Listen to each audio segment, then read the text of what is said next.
This is Nightly Business Report with Sue Herrera and Bill Griffin. Solid gains. Stocks get a lift even as the bond market's warnings of a recession grow louder, but investors brush it off, at least for today. Record equity. Homeowners are sitting on a ton of cash. So why aren't they tapping into it? Houston, we have a problem, but a video game maker found a solution, and he's ready to give astronauts a helping hand. Those stories and much more tonight on Nightly Business Report for Wednesday, August 28th.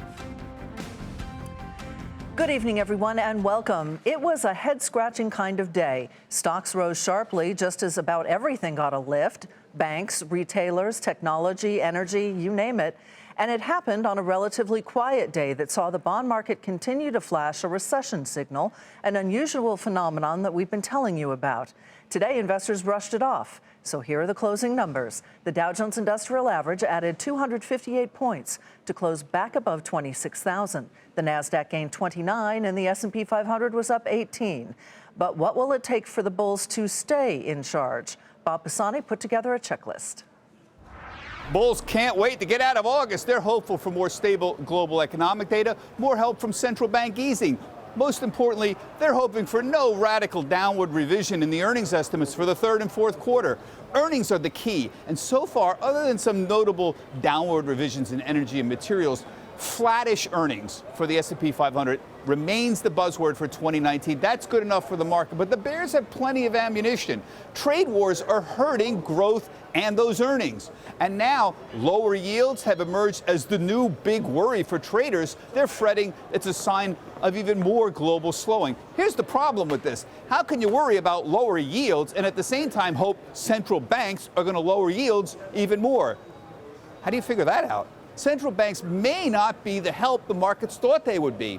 Finally, even on an update, there's a growing list of new lows down here, including industrial and material names like 3M and Federal Express and Caterpillar and Textron, Freeport-McMoran. All of these companies, what do they have in common? They're all tied to the global economy. For Nightly Business Report, I'm Bob Pisani at the New York Stock Exchange. A Federal Reserve official said today that the central bank is monitoring the impact of last month's interest rate cut. Richmond Fed President Tom Barkin gave no clues about the future path of rates, but he did say that the domestic economy appears to be strong, but that international economies are weaker and uncertainty is elevated, especially when it comes to trade. And today, more than 200 footwear companies urged President Trump to cancel the proposed higher tariffs on Chinese imports, which take effect next month. The industry trade group said the tariffs act as a hidden tax that will hike consumer prices. And while duties on some Chinese imports were delayed until December, the majority of footwear lines face an additional 15% tariff on September 1st. Chinese telecom company Huawei remains at the center of that trade dispute between the U.S. and China. As you know, there are restrictions on U.S. companies when it comes to doing business with Huawei, which the White House says is due to national security risks. Well, today we were reminded once again of its importance. Eunice Yoon is in Beijing for us tonight.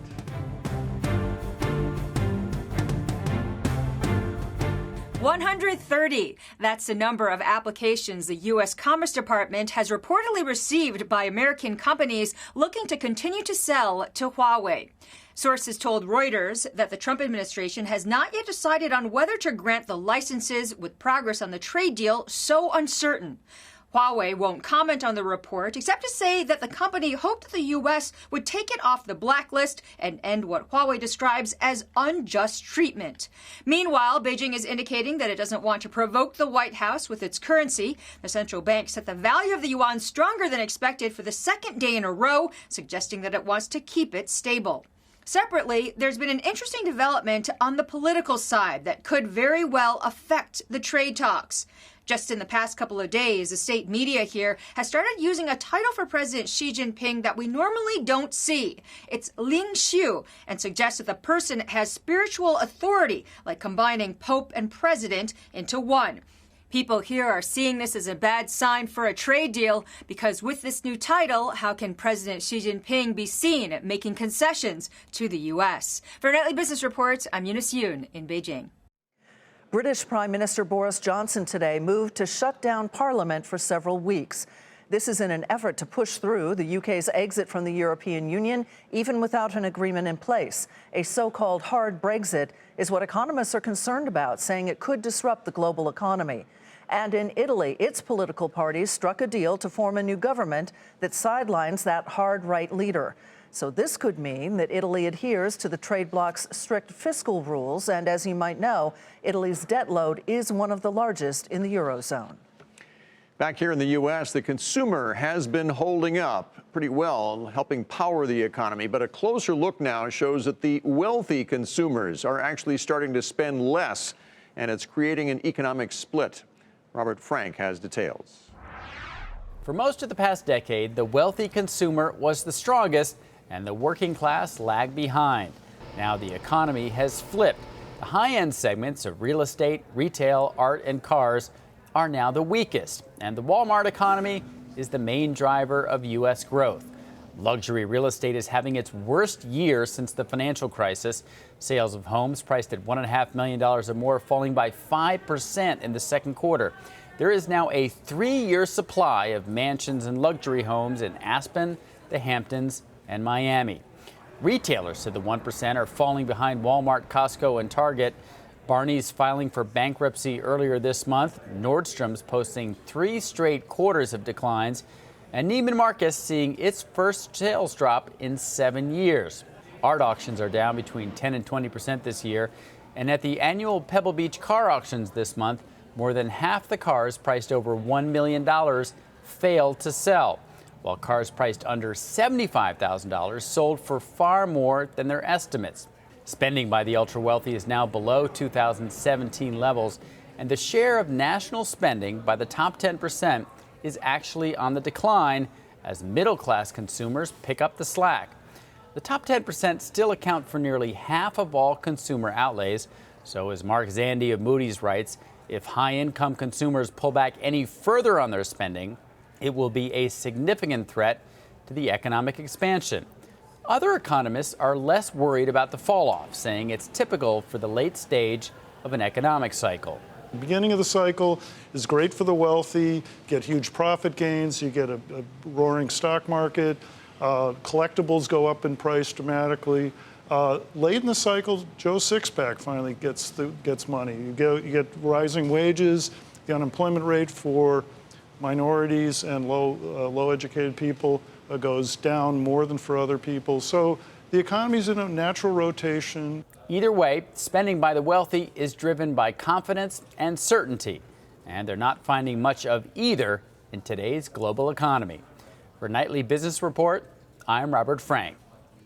So there has been a lot of talk in the past few weeks about recession warnings, whether it is record low interest rates or that yield curve inversion, and now a decline in spending by wealthy consumers, as Robert just mentioned. So how reliable are those indicators? Is a recession on the horizon or not? We have 2 opinions on that right now. Bill Lee joins us, chief economist at the Milken Institute. He says he does not believe a recession is coming.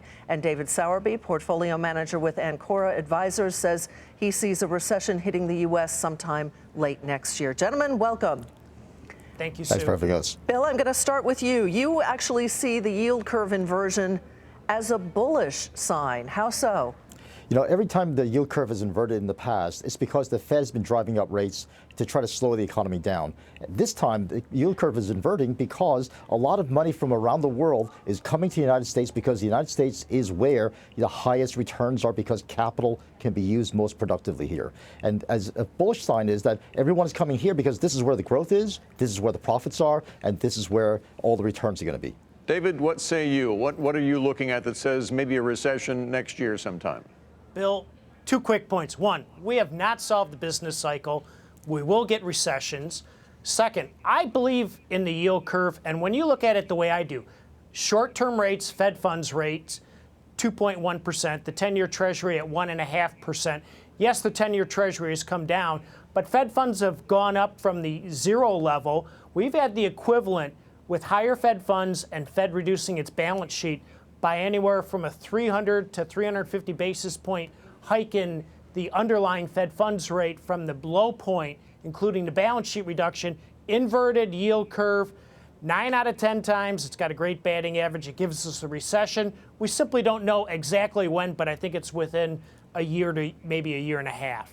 Bill, over to you now. The economic data does in general look strong, but we are seeing slowing in the manufacturing sector. Some say that manufacturing is in a recession.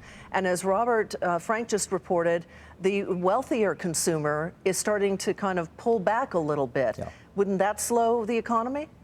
Absolutely. In fact, we have a global slowdown going on. The question is, will this translate into a metastasized slowdown in the United States? And right now, the thing that holds it back is the consumer. And Robert's report is showing that even the upper-end consumers are starting to feel what economists call the wealth effect. The stock market volatility is causing wealthy individuals to say, I may not be as wealthy as much as I thought, and I better start saving more. But now, will that then translate into labor markets where companies start to lay off people, they start to cut back on hours? If that happens, truly you will get a slowdown in the United States and possibly a recession. But so far, we have not seen any evidence that the regular man who working stiff, who is going to work every day, is going to have a layoff ahead of him in the next 6 months to a year. David, we should point out, you're not talking about a financial crisis like we saw 10 years ago. Heavens, no. What kind of a recession would you see this time around? Well, I'm a portfolio manager first and foremost. People never forecast dire recessions as we saw in 2008, Bill. So maybe on a 1 to 10 scale, it's about a 6. Where I get worried is in the corporate sector. I think debt levels have started to get too high. At the public sector level, even higher than that. The consumer's in very good shape. Consumer free cash flow is very healthy. So at the end of the day, it's about a mild average recession with the key being we never know exactly what the risk is that's going to create one, but I think we haven't solved the business cycle, and we're going to get one. All right, gentlemen, we'll leave it there, and we'll see what the Fed does coming up in September. Have this discussion once again. Thank you, Sue. Thanks, William Lee with the Milken Institute, David Sowerby with Ancora Advisors. Time to take a look at some of today's upgrades and downgrades. Now, Papa John's was upgraded today to buy from hold at Stifel Nicolaus. The analyst there cited the company's brand new CEO, which we told you about yesterday. Price target now $60. The stock rose 5% today to $50.40. Autodesk was downgraded to underperform from neutral at Bank of America Merrill Lynch. The analyst cited the software company's disappointing outlook. Price target now $127. That stock dropped more than 6.5% today to $140.08. Monster Beverage was named a top pick at Credit Suisse. The analyst cites Monster's new product called Rain. The firm has an outperform rating on the stock. The shares gained more than 2% to $58.08. JetBlue was named a catalyst call at Deutsche Bank, meaning it's a short-term investment idea. The analyst says the 15% pullback in the stock over the past 3 weeks provides an attractive entry point. The firm notes that JetBlue has a good balance sheet and solid market position. The stock gained 1% to $16.75. Still ahead, tariff squeeze. Why trade tensions are making whiskey makers tipsy.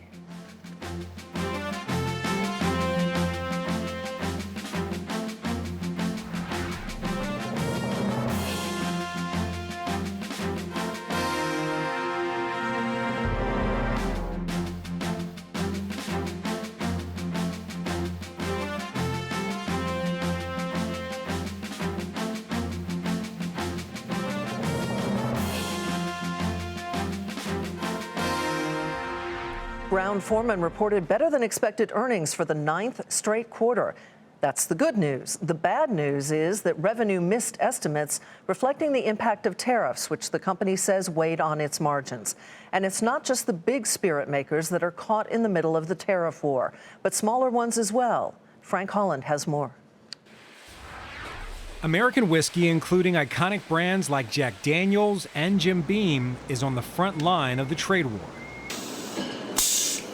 U.S. exports falling about 20% since the European Union placed a 25% tariff on the spirit in June of 2018.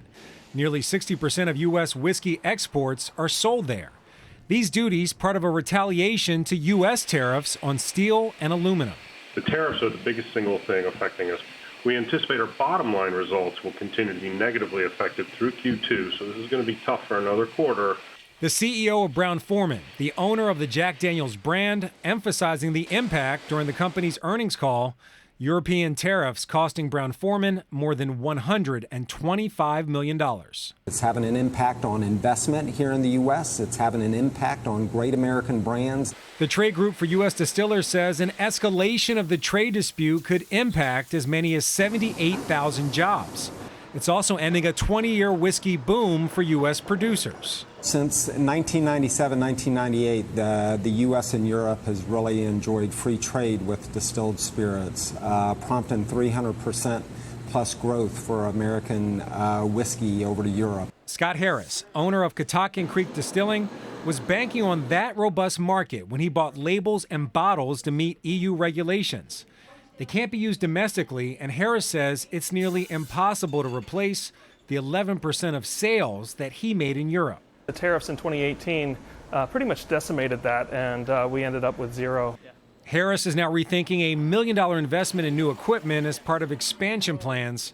For now, he's just trying to hold on to the few customers he still has in Europe. For the past year, we've been slashing prices and paying the tariffs ourselves to try to, sort of maintain whatever market share we have over there. But that's a very expensive prospect. Essentially, we're losing money on all European sales that we might have. It's money lost now, but possibly customers lost forever as they find new bottles to make their old fashioned. For Nightly Business Report, I'm Frank Holland. Tiffany sales are mixed, and that's where we begin tonight's market focus with the luxury jeweler seeing a double-digit increase in spending in mainland China. But overall, sales were not as strong as expected as protests in Hong Kong disrupted business and tourists in the U.S. spent less money as well. Hong Kong, by the way, is Tiffany's fourth largest market. Shares rose about 3% today to 85.17. Cosmetics maker Coty raised its annual revenue forecast, citing its turnaround plan, which includes cost cuts and increased investment in advertising. But the company did report a wider than expected loss. They were hurt by a $3 billion write-down in the value of the company's consumer beauty brands. Coty shares, though, rose 6% today to $9.33. And watch retailer Movado faced what it says were a slew of challenges in the past quarter, including a volatile global environment, currency headwinds, and the impact of the China tariffs. That caused the company to miss earnings and revenue estimates, and it cut its full-year forecast as a result. Shares tumbled about 15% today to $21.22. Toyota will be teaming up and forming a capital alliance with fellow Japanese automaker Suzuki. The two companies hope the pairing will help speed up development of new technologies, such as autonomous cars. Toyota shares were down just a fraction to 130.29. Hershey brand plans to buy nutrition bar maker One Brands in a deal worth nearly $400 million. The chocolate maker says this acquisition will strengthen its foothold in the snack business. The stock was up a fraction to 160.48. And after the bell, Williams-Sonoma reported better than expected earnings and revenue thanks to increased sales in its West Elm and Pottery Barn stores. The home products retailer also raised its full-year guidance. But the shares were volatile in after-hours trading. They closed the regular session up a fraction at 68.78. Mortgage rates rose slightly last week for the first time since mid-July. That caused refinancing applications to drop off. But right now, homeowners are actually sitting on a record amount of equity that they could tap through a refinance, for example. Diana Olick breaks down the numbers for us. You don't need to live on a farm to be sitting on a cash cow. Homeowners today have a collective $6.3 trillion worth of tappable equity. That's the amount they could pull out of their homes in a cash-out refinance while still retaining 20% equity. And that's a record, according to Black Knight. Tappable equity grew by more than $335 billion during the second quarter of this year, thanks to rising home prices. Roughly 45 million mortgage holders have it, and half of them have mortgage rates higher than 4.25%, making a refinance not only possible, but attractive at today's lower rates. While low mortgage rates have caused refinances to rise this year, a lower share of borrowers are pulling cash out. Some say they're simply gun-shy from the big recession when home prices plunged and millions of borrowers went underwater on their mortgages, owing more than their homes were worth. Others say it's due to today's relatively strong economy. Savings have increased significantly since before the Great Recession. And so the household balance sheet is just in a better position, and perhaps the need to tap that equity is a little bit lower, and there's a little bit more discipline among consumers. Borrowers may also be eyeing home prices, which, while still growing, are doing so at about half the pace they were last year. For those who bought homes in the last 5 years when prices were red hot, the risk of pulling equity out is higher and may not be worth the extra cash in hand. For Nightly Business Report, I'm Diana Olick in Washington. Coming up, game changer. Meet the man who created a video game company unlike any you've seen before.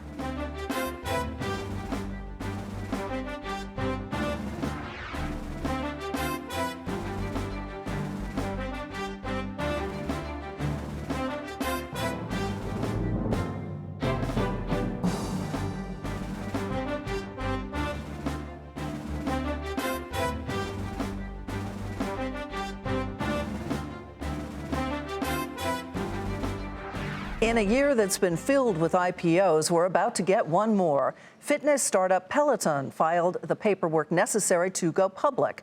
The company's revenues are growing, but so are its losses. Peloton, best known for its interconnected indoor bikes and subscription cycling classes, called itself a media company in its filing at a time when the media industry faces a number of challenges. Julia Borston has more.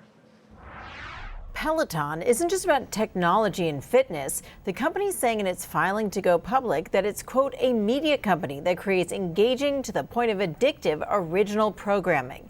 The fitness company, which sells bikes and treadmills and charges a monthly fee for digital access to classes, says the rise of streaming media is a consumer trend working in its favor. The company citing the dramatic growth of streaming music and streaming video services such as Netflix and Spotify over the past 6 years.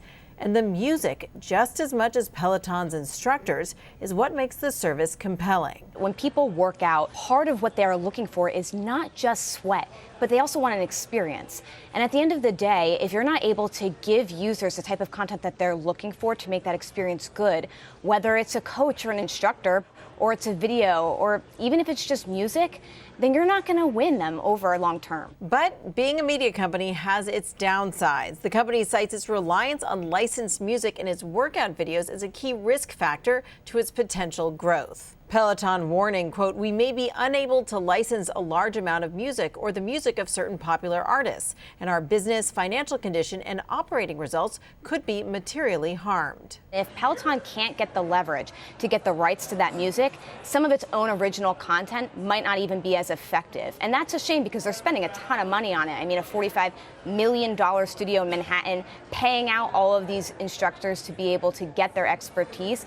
And if someone won't pay attention just because they don't like their music, Peloton's going to have some serious issues. Peloton is currently fighting a $150 million lawsuit filed in March by the National Music Publishers Association, accusing Peloton of copyright infringement for artists including Ariana Grande and Drake when it used their music in its workout videos. Peloton says it estimates the lawsuit will cost it up to $11 million. For Nightly Business Report, I'm Julia Borston in Los Angeles.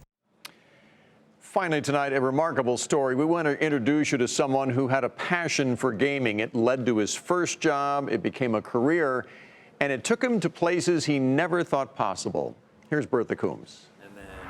Sam Glassenberg's family was never terribly impressed with his dream job. I started out at LucasArts making Star Wars games, spent many years at Microsoft, and this entire time, it sort of made me the disgrace of the family because I'm the first one that never went to medical school. But the medical force proved strong. When his dad asked him to make an anesthesiology training app, it turns out 100,000 doctors downloaded it. That led Sam to launch Level X, video games that train doctors on procedures ranging from intubating patients to removing cancerous polyps. They're related to hand-eye coordination and how you maneuver in a patient scenario, or in a surgical scenario. For doctors, the real game changer is being able to practice and even earn education credits anywhere on their phones. The ability to use new devices in a virtual environment, in a gaming opportunity, the allowed to push the boundaries of a particular new device is not only really exciting, but I think it's the future of interventional cardiology. And maybe the future of healthcare in faraway environments like the moon and Mars. NASA has now tapped the video game startup to help train astronauts to handle medical issues in space. My job is really to invest in groundbreaking technologies and capabilities that in 10 years' time, when we are ready to go to Mars, these things will be so sophisticated. Doctors at the Translational Research Institute for Space Health, a NASA partner organization that's known as TRISH, say that they chose Level X over more established medical video training firms because of its strong virtual reality graphics and its gaming engagement. Rather than making this a really boring type of practice for these non-expert users, for our astronauts, it's going to be fun. Over the next year, they'll develop instructional games that can reproduce the effects of zero gravity, radiation, and different gases that impact the body in space. I never would have thought that a few decades later we'd be using video game technology to help astronauts train for real space missions. This is one of the most exciting projects I've ever worked on in my life. Made extra sweet now that he's no longer the black sheep in the family. For Nightly Business Report, I'm Bertha Coombs. And before we go, here's a look at the day's final numbers from Wall Street. The Dow added 258 points to close back above 26,000. The Nasdaq gained 29, and the S&P 500 was up 18. That's Nightly Business Report tonight. I'm Sue Herrera. Thanks for joining us. I'm Bill Griffith. Have a great evening. We'll see you tomorrow.